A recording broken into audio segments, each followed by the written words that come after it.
Java after dark, where the real talk starts. No filters, no spark without the flame. Java after dark, we revealing hearts. Say it in the night, we playing games. Lights low, city glow, truth in the air. Conversations heavy, but we handle with care. From love to the cold, to the power and pain. We pour it up slow, let it breathe, let it rain. No rush, no noise, just vibe and flow. If it's weighing on your spirit, let it go.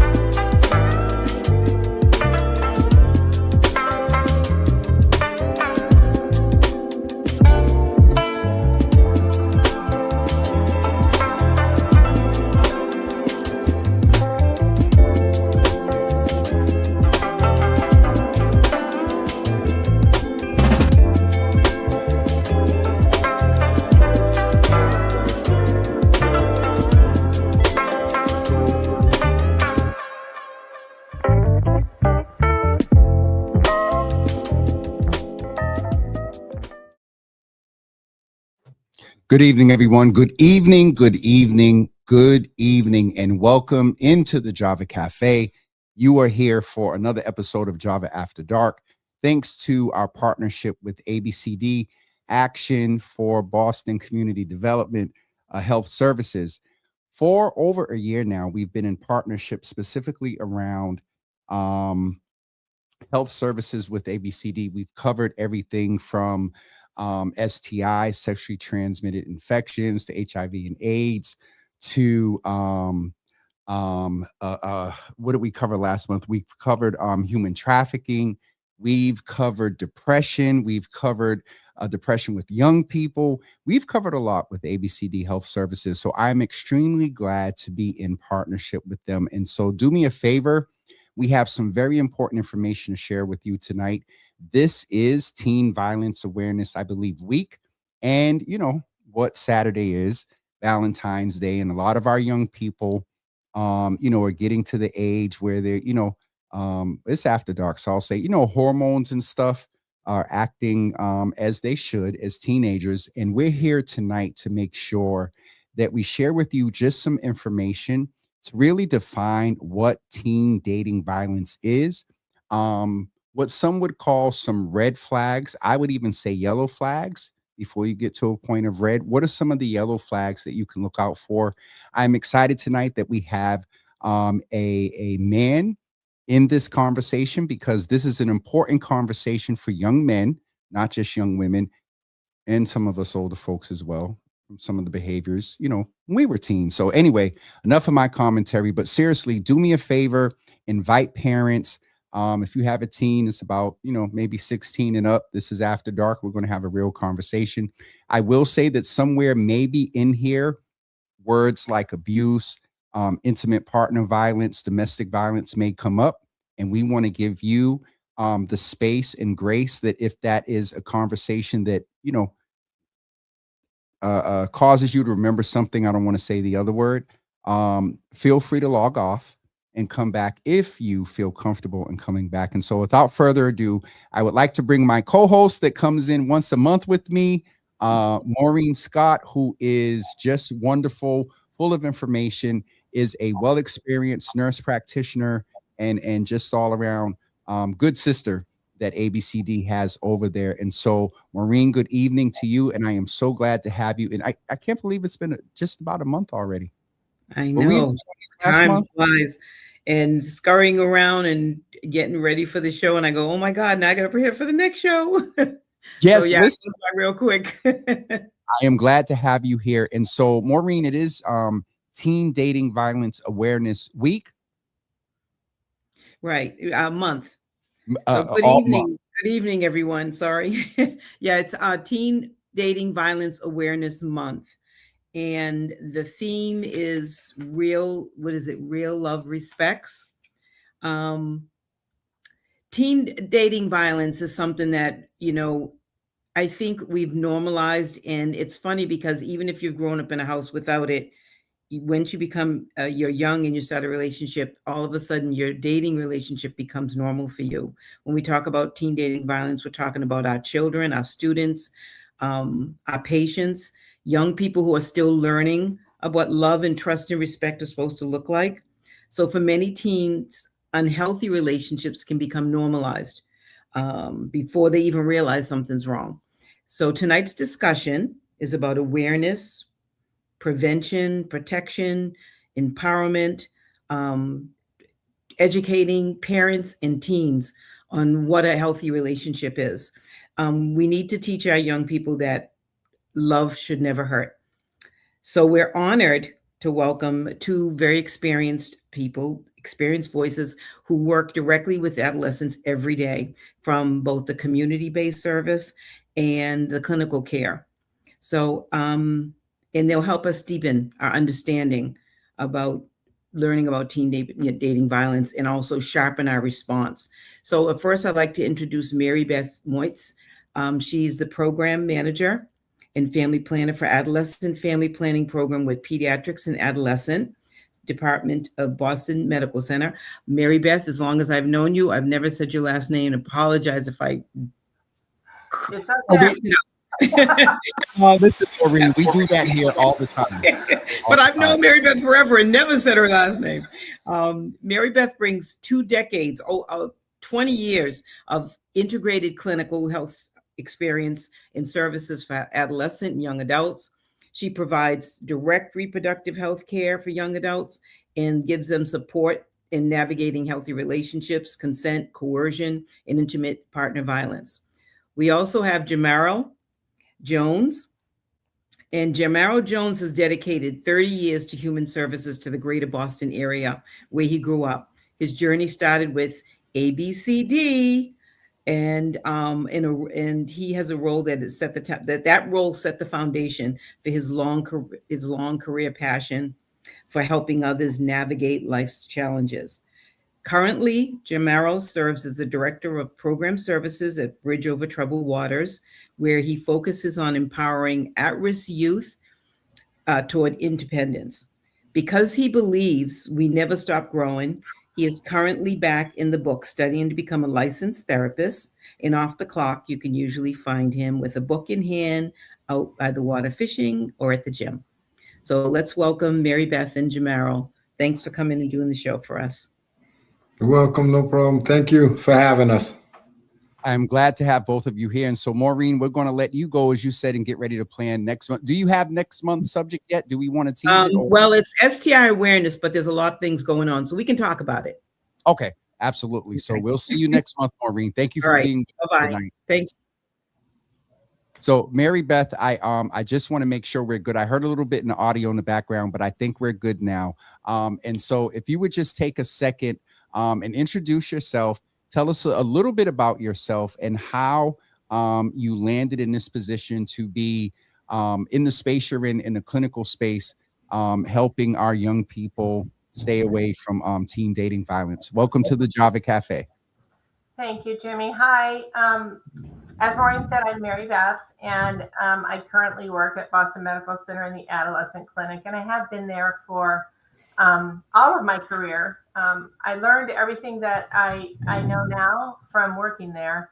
I went back to school as an adult and for public health education, and I had a strong interest in reproductive health. So I came out of there and I found a position at Boston Medical Center doing HIV testing and counseling. And eventually that role turned into a large umbrella of reproductive health and education around reproductive health with the teens in Boston and the school-based health centers.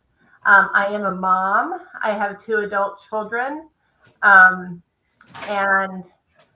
I'm just very proud to be here talking about this really, really important topic with you today. So thanks. Okay. Definitely glad to have you here. JImmerall, can you hear us? Yes. Okay. Awesome. You hear me? All right. Yep. Just heard something in the background there. And so JImmerall, Mary Beth, before you go, if you could give us one word based on what you're dealing with young people there in the clinic now, what's one word that you would describe the current state of teen dating violence like right now? What's one word? I'm going to say brave. Okay. Absolutely. And can I say why real quick? We'll get the context in just a couple of seconds. Okay. All right. And so, JImmerall, if you could also say good evening to the audience, introduce yourself, and then I'll remember to say if you could end with your introduction, your word for what you're seeing in your work with teen dating violence as well. Welcome to the Java Cafe, brother. Thank you for having me. I'm JImmerall Jones. I've been in the field over 30 years. I started at another organization and morphed into where I am now, which is one of the greatest positions because I can actually work directly with teens who are affected by what we're talking about daily and a host of other things. I enjoy just working and giving back to the community in which I grew up in.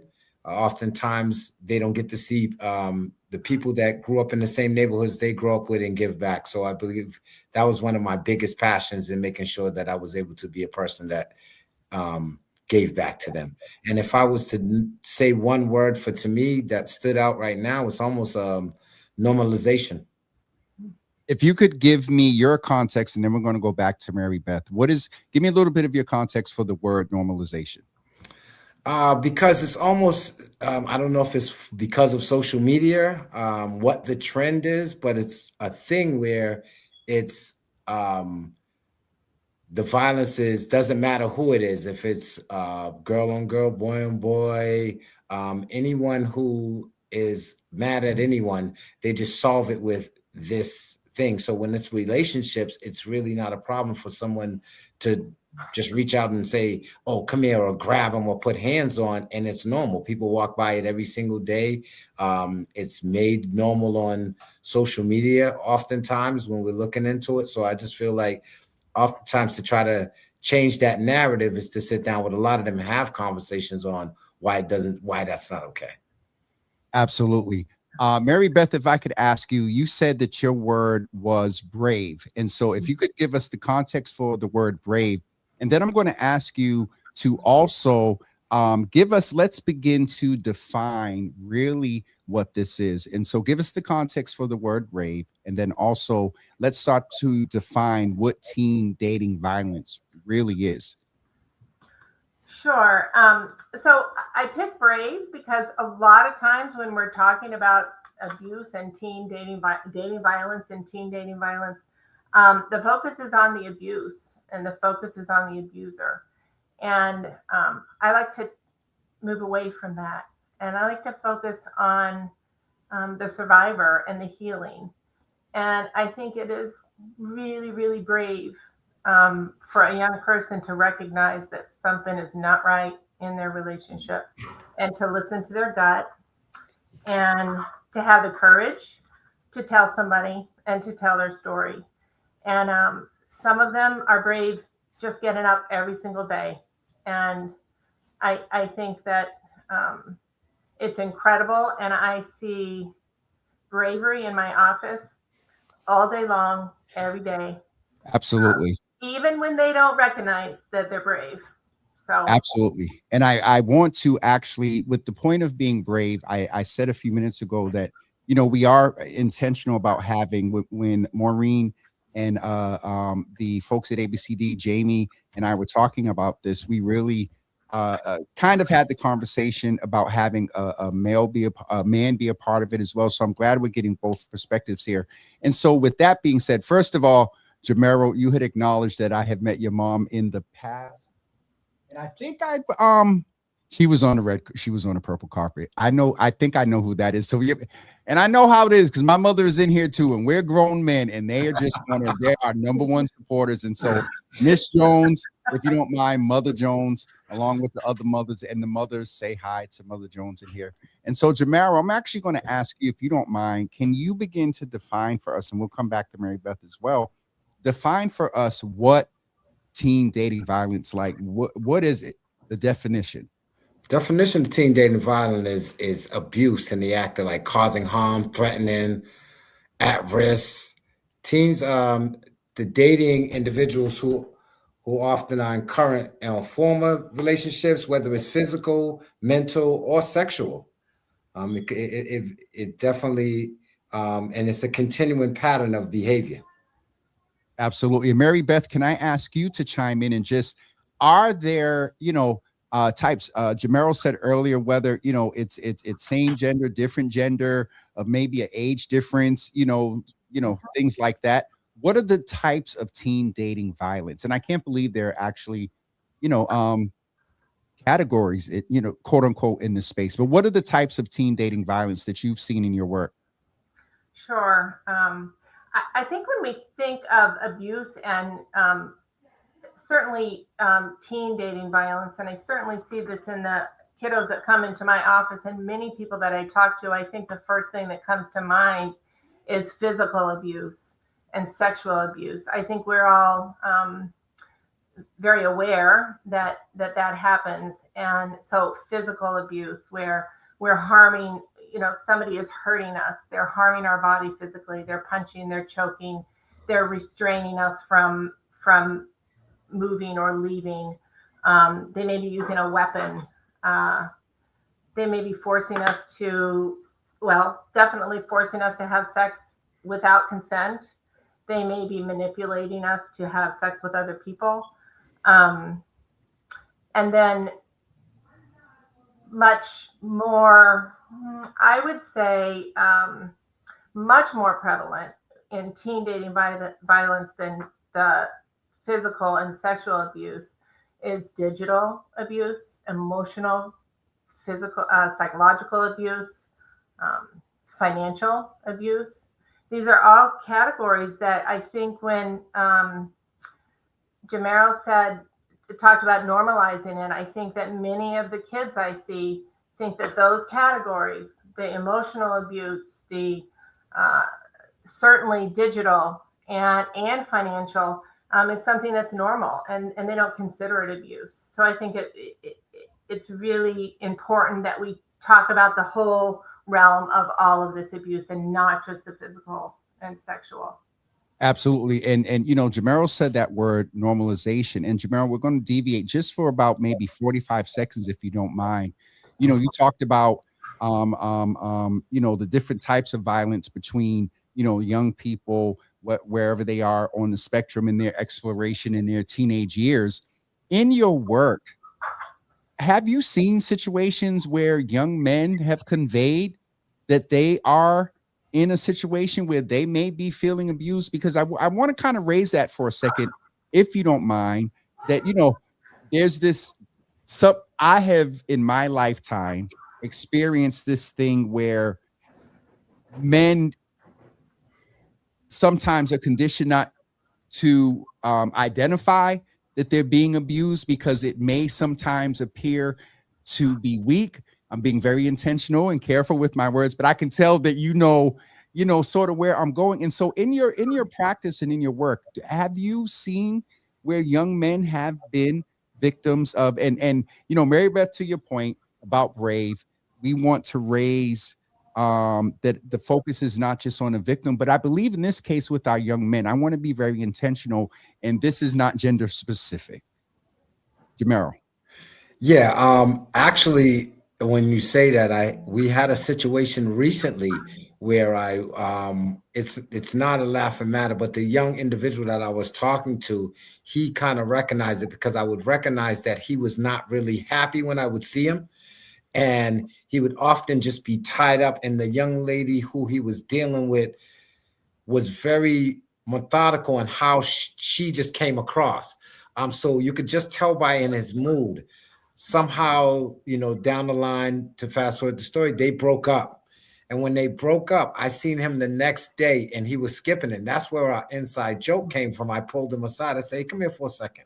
So let me ask you a question. And I said, do you feel like was she very handsy? Is the words I used. And he said, yeah, too handsy. And so she would make certain comments sometimes and say, oh, he better get over here. He gonna catch these hands. And I would listen and I'd go, well, why would, well, you know, and then I'd make comment back to her, catch the hands. What does that mean? You know, to act as if I'm out the loop a little bit. And she would say, oh, you don't know what that is, Unc? You know, I'm gonna have to grab him up. And it's just like, well, you probably shouldn't do that. But just to touch upon that, it is seen every day. It goes both ways. And just to talk about that, I seen a young man who was dating his girlfriend. He was arguing with her friend. She came over to just stop him and say, stop, you know, like step away. And you would have thought he was fighting, like he attacked her as if she was the friend. Wow. And hurt her, like, you know.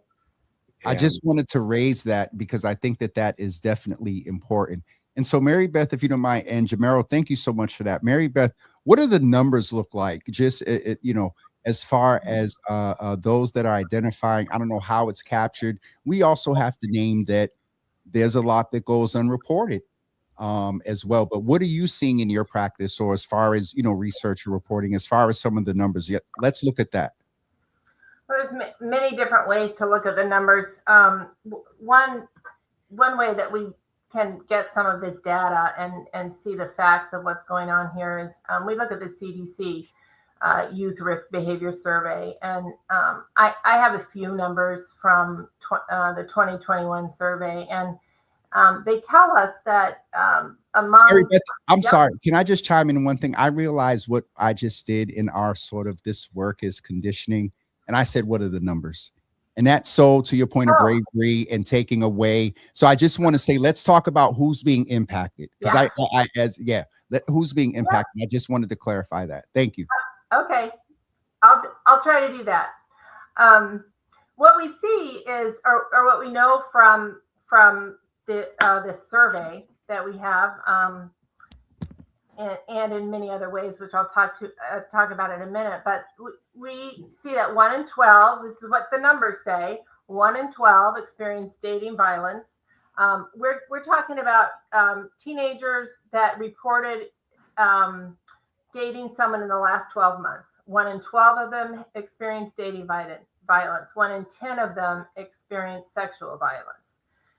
But let's bring in that other type of violence that is subtle and not recognized so much. So if we include digital violence, financial violence, emotional and psychological violence, that number changes dramatically.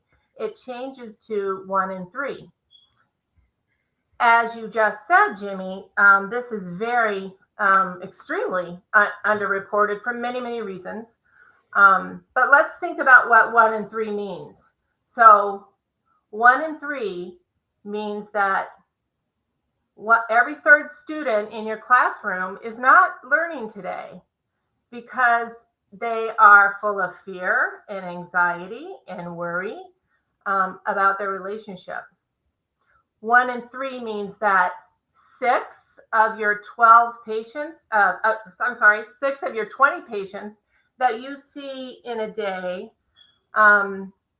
might be considering and worried and wondering if they should be honest with you when you take their sexual history.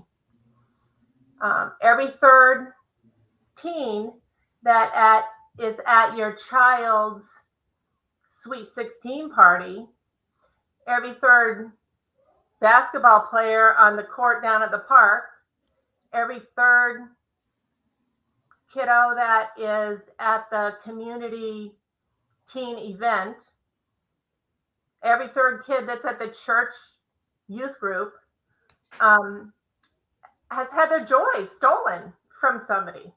So when we look at 1 in 3 and we realize that this is so underreported, it's really quite terrifying. I want to ask a clarifying question. In that 1 in 3 number, that's not gender specific. That is teen reporting, both male and female, and those that may identify across the spectrum. Okay. Absolutely. That is when you said brave, that's scary. That is very scary and very much alarming, especially when you put it in the context of what they're dealing with anxiety and depression. They're trying to sit in school. They're not focused in school. And okay. That is just very interesting to hear.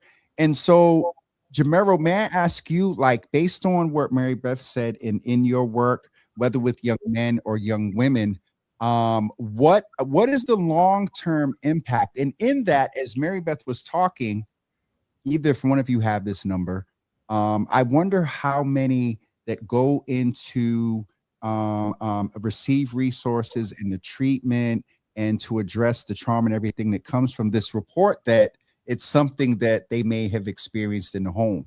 Just when we're talking about the long-term impact, I wonder if that's a part of it. But JImmerall, sorry, I put a lot in there. No, that's no problem. I mean, usually with intimate partners, the longing lasting effects could start from the home, but oftentimes when the youth is dating, when they start dating from like high school, oftentimes if you've been dating in high school and you went through abuse, you will more than likely go through abuse in college.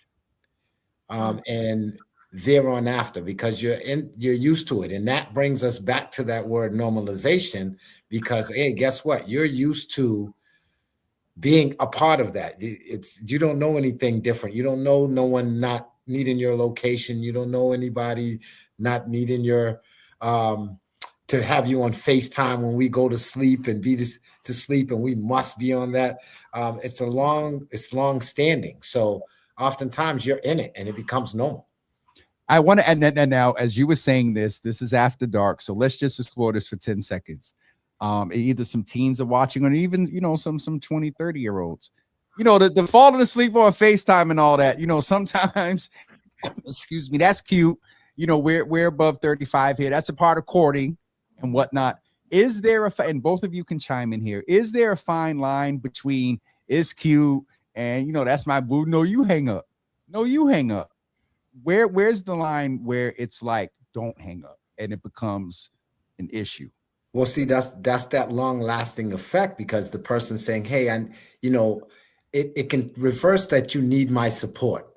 And depending on who it is and how I maneuver, when I need you and when I need to pull on you emotionally, it's like, I can't fall asleep without you. I can't go in the bathroom without you. I can't go into this doctor's appointment without you. So it's oftentimes why they're asking, when you go into these places now, hey, you can't have it on FaceTime. You can't have anything, because there's no medium. And there's some people, so that's what's a big thing. So yes, there used to be that don't hang up. We fall asleep on the phone together as we talk. And it's like, oh, you there? Oh, hang up. And that was the cute thing. And there are times where it could be healthy of, hey, I'm overseas or I'm away from you and we're talking on FaceTime and we kind of fell asleep. But then there's, again, that need and want to make sure that we have to have this. And this is all the time.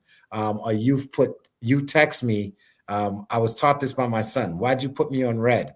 And what does that mean? And that means you looked at it, you read it. And you didn't respond. You didn't respond. Someone did that, and then they got 12 texts afterwards. And I asked them, is that healthy? I wouldn't say 12. Yeah. I've seen it read before and sent a couple, and if employed that word.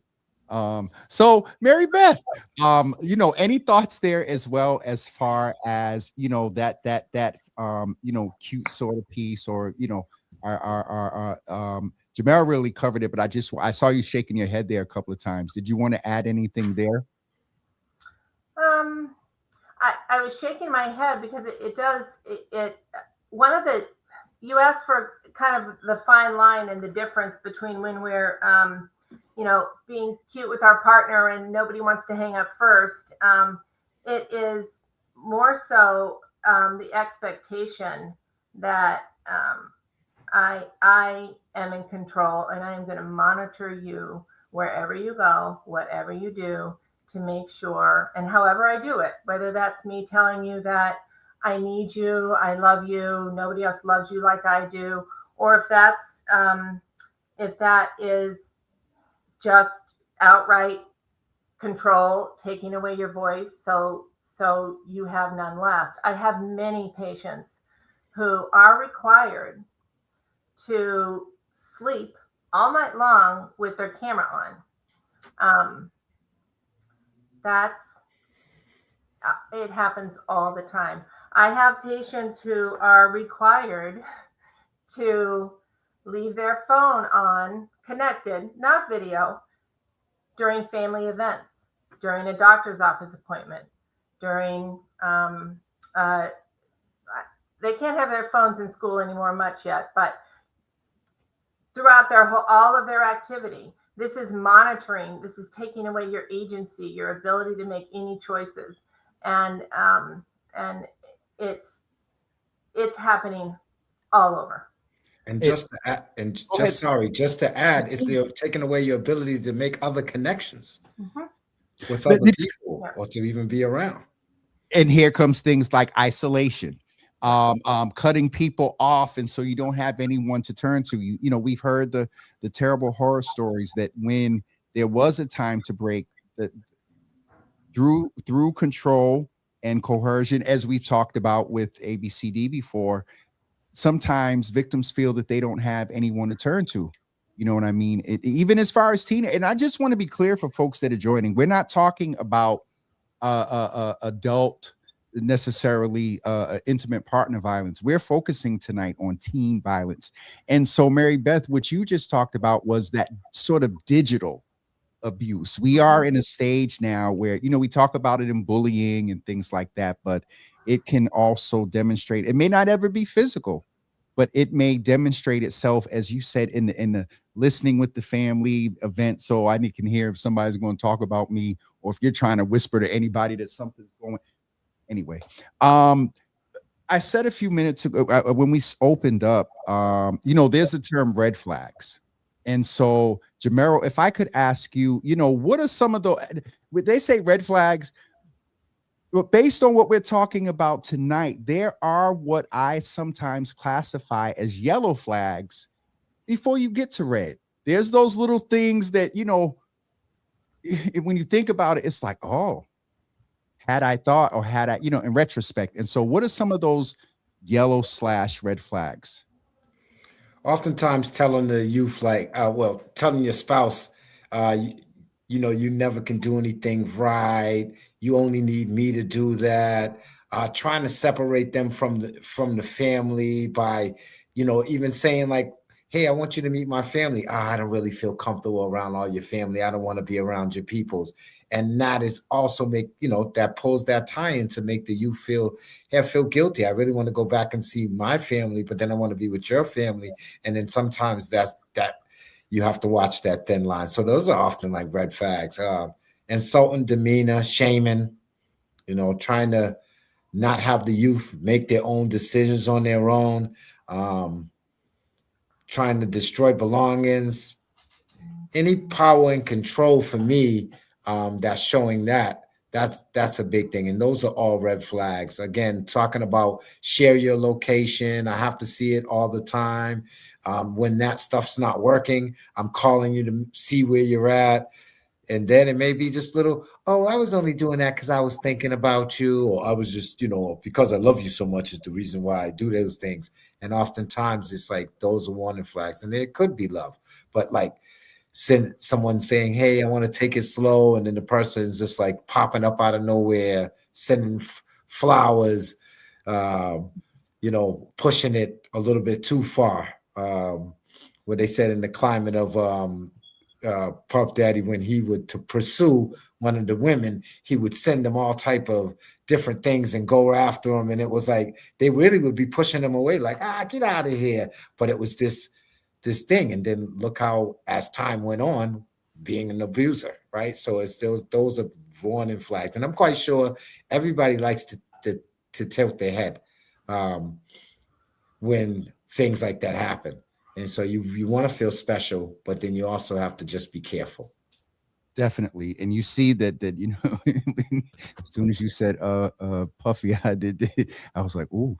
But these are, you know, this first of all, this is a serious issue, but it's in retrospect, the sort of chuckle is in like everything that we saw.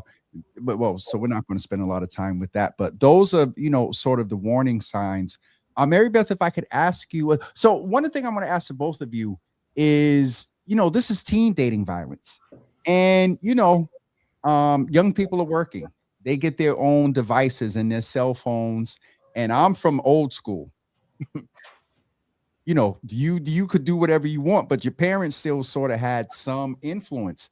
When it comes to the digital piece, and Mary Beth, you can jump in here, and then we're going to talk about prevention. And this is maybe a good way for parents to look at prevention. How does that digital piece get monitored by a parent? Or is it that the digital somehow will reflect itself in the teen's behavior? What are some sort of yellow flags for parents specifically that they can, to add to what JImmerall said, but on that, I just had the thought about the digital piece, because parents don't have access to their devices, and so it's hard to know, is it the behavior, or what do you say? You want to give some guidance to parent? I don't know, are parents still talking to the teens today about, listen, give me does that still work? You're my child, let me see your phone, and here's the part, they'll give you the phone, give me the password. That is, any advice there, Mary Beth? And then JImmerall, you can chime in for a second, and then we're going to go to prevention. Well, I think I think it's very difficult, and I would not even dare to. My children are old, are older, and I am thankful that I'm not a parent of a young child going through that. But I am a caring provider for my patients that come in, and I'm not going to comment on a parent's ability to screen their child's phone or not, but what some things to look for are an anxiety around that phone. I have to have that phone with me at all times. Text message coming in. And that does change your behavior. When you are so violated that somebody is tracking your every move, I can only imagine. So violated that is happening, how can it not change your behavior? How can you not be on edge all the time and not focus on your goals and not focus on attending school and being too afraid to say no? I want to go to the party with my family. I don't want to, how can it not? It is probably one of the most important and devastating health issues that are facing our young people today, because it affects every part of their lives. And that in turn translates into adulthood and future, and your ability to direct your own future and to make those choices.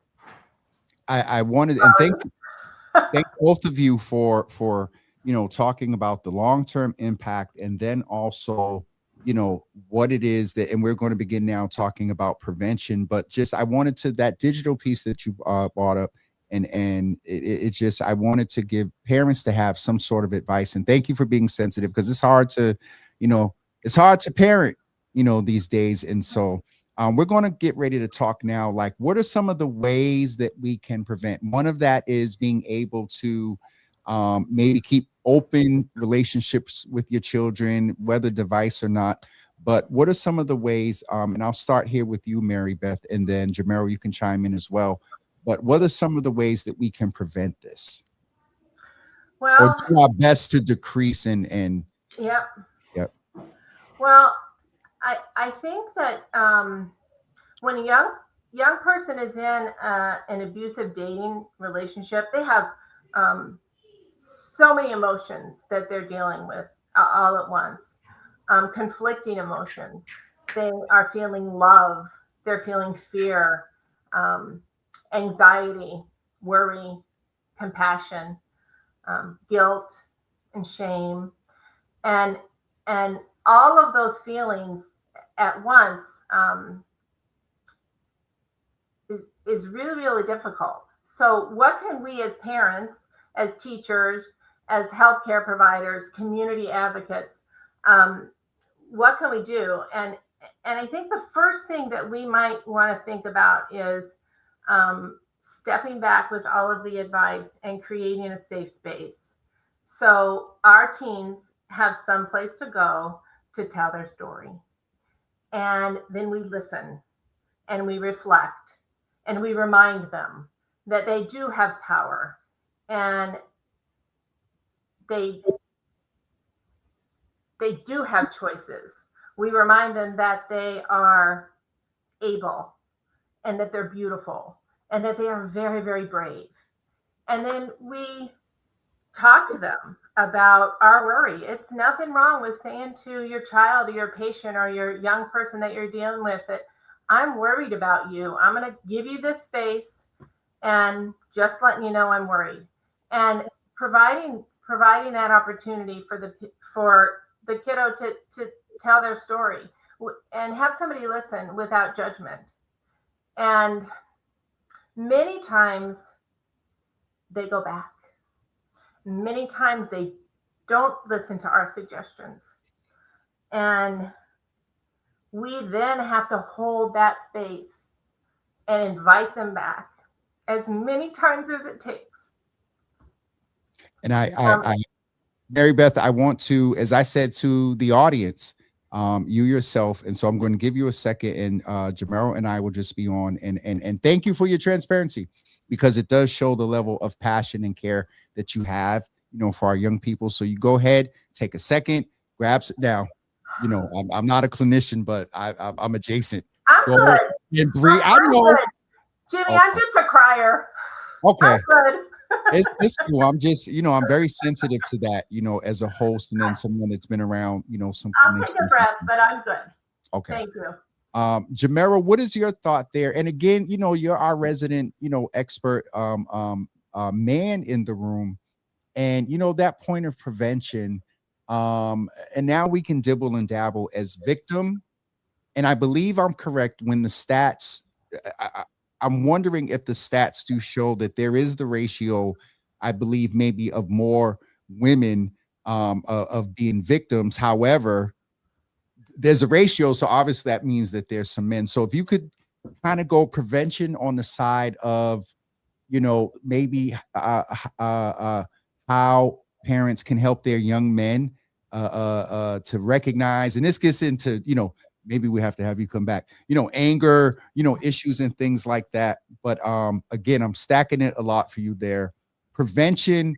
And if we could just talk about from a male perspective, either to parents or, or parents to look out if maybe, their daughters, boyfriends, or, prevention from your perspective.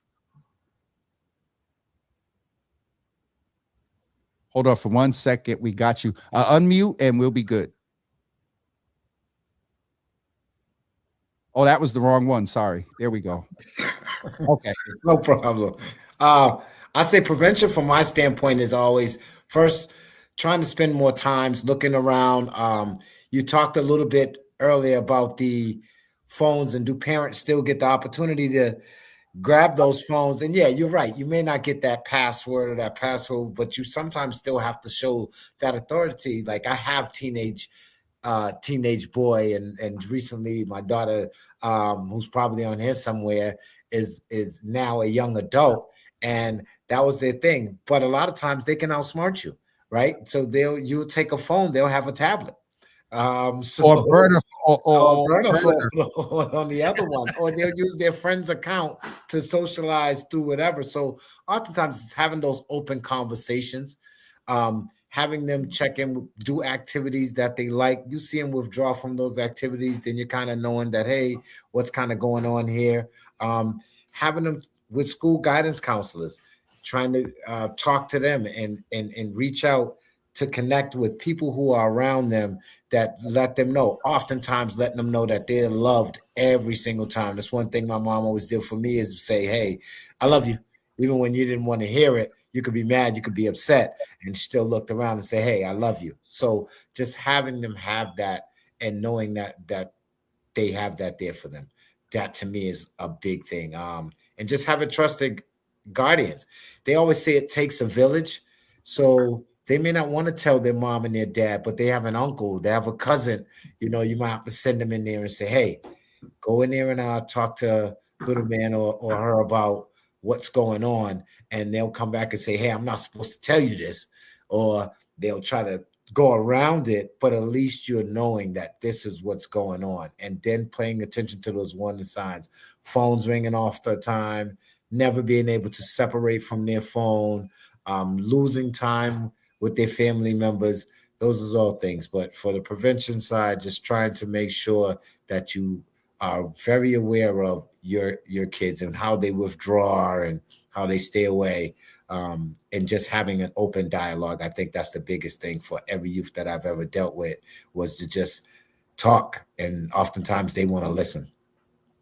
I'm listening to both of you, and I'm going back to my direct service days, and we took little, certification programs about, domestic violence, intimate. We weren't calling it intimate partner violence back then. But it just reminds me, and I want to make this observation as well. And we said this, I didn't hear a lot from you tonight that made me think physical with our teen dating violence. I didn't hear, and not saying that that does not happen, but what I heard from both of you was a lot of the intangible impact, the mental health impact. Mary Beth, what you talked about, 1 in 3 in school and whatnot. And JImmerall, I was mentioning to you that sometimes both, young men and young women are holding on to anger, and that needs to be addressed. That's just something that stood out tonight. Physical is a part of it, but in listening to both of you, I heard a lot more of what is the old saying? Physical scars can heal, but sometimes that emotional scars last longer. Yes.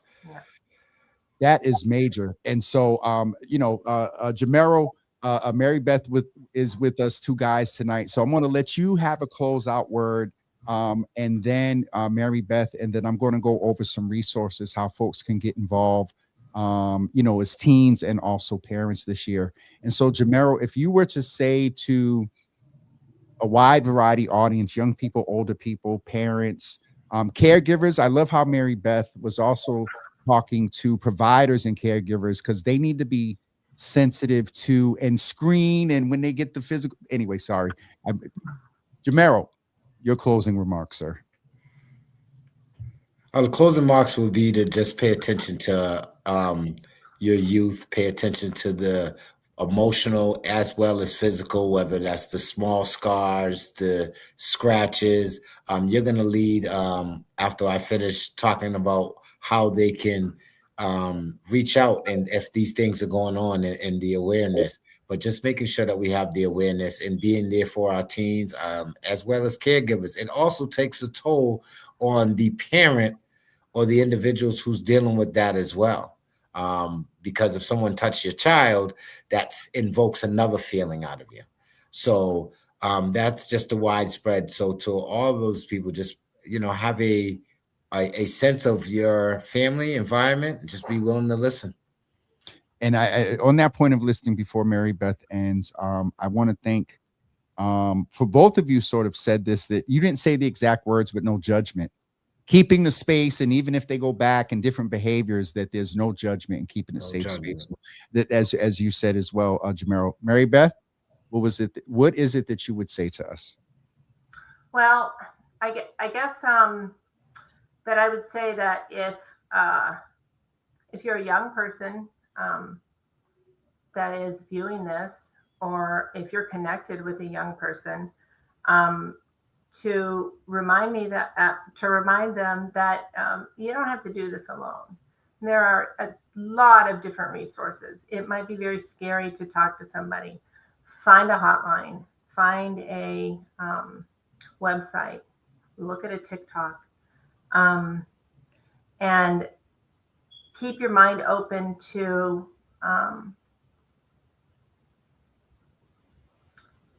thinking about, you don't have to tell somebody your whole story, but you can just ask for help. And by doing that, You'll open a whole new world. Relationships, love is respect. Love should build you up. Love should celebrate you. And if your relationships are not doing that, then talk to somebody about it and see if together you can figure out how to move forward. I want to thank both of you for being here with us. And both of you come from organizations where I've had the opportunity to work with both of them. A lot of changes over at Bridge Over Troubled Waters. I'm going way back. I used to be the ACF grant manager back in the day. And so, and Mary Beth, Dr. Thea James, and folks there, Patrina, Sherry, and whatnot, are great friends. And so, if you all would like to find out about either one of their organizations, are you at the teen clinic, Mary Beth? Yes, adolescent specialty under the pediatric clinic. So we're pediatrics adolescent specialty. Yeah, I remember when they put adolescent used to be its own thing, and then thanks to changes in healthcare, they put them right back under pediatric. But they got the adolescent clinic. We have a great team of specialists, so we are adolescent strong for sure. Okay, definitely, because young people get to the age, I don't want to go there, but they're still snatching a lollipop. And then JImmerall is at Bridge Over Troubled Waters, which is a great program that works with primarily a lot of our unhoused young people, but does a lot of other services as far as education as well. And so I really appreciate both of you taking the time on a Thursday night. I know tomorrow's Friday and Friday's Friday, but thank both of you for being here tonight. I'm going to review some of the resources that folks can share around this year's campaign, and also just a couple of other things. So thank both of you for being here and spending the time with us. And I believe that, and folks in the comments, let them know, because I know Maureen and Jamie probably too is going to just go and see, because we want to make sure that we are increasing our impact with these conversations after dark. So thank you both for being with us. Thank you, Jimmy. Thank you so much. Thank you for having me. All right, and JImmerall, give your mother mine. She's on here, but give her my best. I will. All right. Thank you both. Have a good one. All right. Thank you. Bye-bye. Hopefully tonight you all really got some information, and it is timely for this month. And, a lot of our young people this weekend, not just our young people, some of y'all old heads too. Some of y'all, not me. No, I'm messing. This is a very important subject. So I have put in the comments on Java with Jimmy on Facebook and on James Hill's as well on Facebook information. This is the information about love is respect, the theme for this year. So you can go get that information there. And there's also a toolkit that I want to make sure you're aware of. This is actually the toolkit. And then the other link that I put up earlier, I thought I put it up. I thought I put up a couple of links. All right, so there is the one for love is respect. And there was another one. Oh, I thought it was love is respect. And there is, this is this is the toolkit. And then the teen dating violence. Okay, so this is the one that is the toolkit. I want to make sure you have that. And it has different work things that you can download in there. You can also make a donation. It has a coloring poster, different types of information. And so I'm going to make sure that you get that in the, where's that tab? Okay, there we go. Get that in the comments as well. So these are active links where you can go and get resources to support. All right. That is it for me this evening. We will see you on Monday. Monday is technically a holiday. We will see you on Monday right now at 10 a.m. But if anything changes, we'll put a flyer up. All right. Thank you all for being here. Thank you to the team over at ABCD. We will be speaking with them soon, as we have over the past couple of years, about tax prep season has begun. And Maureen said that next month we'll be chatting about STIs. Now we're up now. Maureen, maybe in the next couple of months, we'll have the 24 numbers. Last we were at 23. They're a little bit behind to get the data. And I'm curious to see what those numbers. And Mother Jones, thank you for being with us tonight.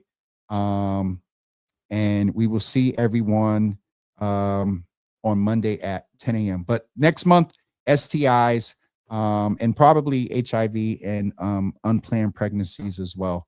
We'll be talking about that as well. You're welcome. And Pastor Sharon as well. All right, and just to know, AB, through one of the other shows, one of our faith-based leaders took the human trafficking awareness workshop. So we're having impact in here for our folks over at ABCD that's watching. We'll talk to y'all soon. Y'all have a good evening.